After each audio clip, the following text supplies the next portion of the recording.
Hey guys, welcome back, and today I'm going to talk about some keycaps that are basically one of the most requested on the channel because of all the comments that I keep seeing on the GMMK video. I don't know why I haven't talked about these because I've had this since the very beginning and I've never really made a video on it.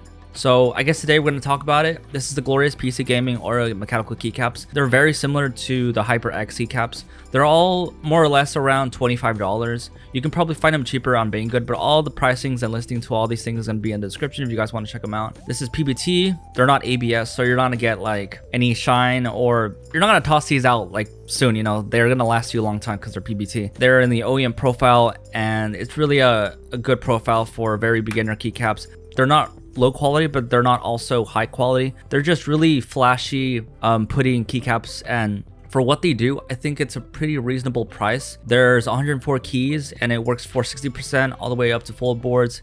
But either way, let's open this up and see what this looks like. This keycap set is really great for keyboards that are really bright, like the Pro 2 or like the Dougie 1-2 Mini. So there's also a white version which looks way doper than this one.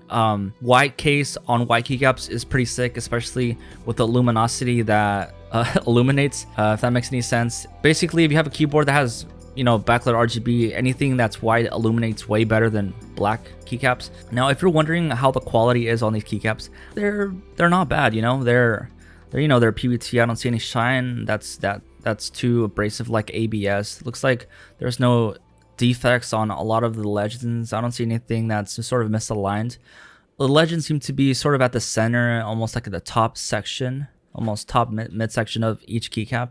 Now, if we ignore the top section of the keycap that is black, and we just look at the white section at the bottom half, it's very thin. And if I remember correctly, when I first used these, I swapped them between the Tokyo Tour, and it was surprisingly very light. Like, it felt like I was breezing through typing and gaming.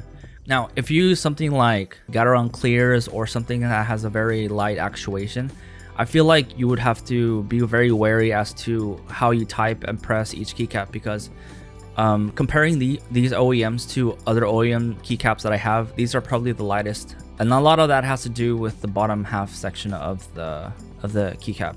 Before someone out there asks what the hell am I talking about, basically, since the bottom half is transparent, then it's thin. So thin I could even bend it, opposed to another OEM keycap. The sudden change in feel is small, but it's not a bad thing. It's just something I wanted to point out. Since these keycaps are really great with Rgb Backlit keyboards, we're going to test this on some 60% and full boards just to see what this looks like on different levels of brightness. But either way, let's jump into the keyboards and showcase what they look like. Ah yes, the Rgb Backlit test section. Usually in a review, people hate this part of my videos, but in this particular one, it's very important. As you can see, the RGB combined with these keycaps, excluding the flicker thing on my Pro 2, which is caused by my camera. Damn you, flicker detection. I'm actually surprised how well they turned out. All have relatively great RGB brightness. I had to turn down my camera's ISO to 6400 since it was pitch black at 400 ISO. Like, what you gonna do? And obviously, the wool mirror just destroys everyone with its transparent case. It's so bright, I can feel my eyeballs are about to fall off. Not really. You can't tell, but in real life, the fire rose and lighter shade colors of the GMMK didn't really demonstrate a high output over the Rgb brightness. So what do you guys think?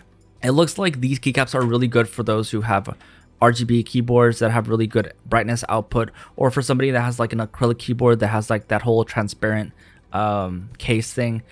And it makes it so that these sort of pop out a lot more, in those keyboards. This is around $25 on Amazon and on Glorious's website. More links to other types of very similar keycaps are going to be in the description. And also, I want to talk about one more thing. I think this was like maybe like months ago, or probably 6-7 months ago, where I sort of made a community post about me talking about that I was going to like build a keyboard at one point. I mean, I have all the parts, but something changed at that time.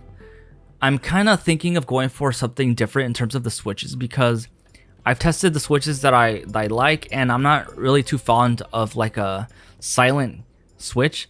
So if anybody has like a good opinion on what kind of switch to go for this kind of keyboard, I'm looking into finding a linear, but I'm not entirely sure what kind of linears I want to put into the keyboard. I heard creams are pretty good, but maybe there's like another linear out there that's maybe slightly better or has like some sort of tactile feel that isn't like too bumpy. I don't know. What do you guys think? Oh, and also if you guys want to see an ASMR video on this bad boy, Rgb Fusion, which is like a retro style keyboard, 65%. This one has Cherry MX Reds, I believe, maybe Gateron Reds, I'm not sure, and it's Bluetooth wireless. It's pretty dope. Click on this video right here if you guys want to watch it, and yeah, it's gonna go on Kickstarter. But I'm gonna review this very soon. Hopefully you guys enjoy this video in the future. I'll catch you guys later. Have a good one.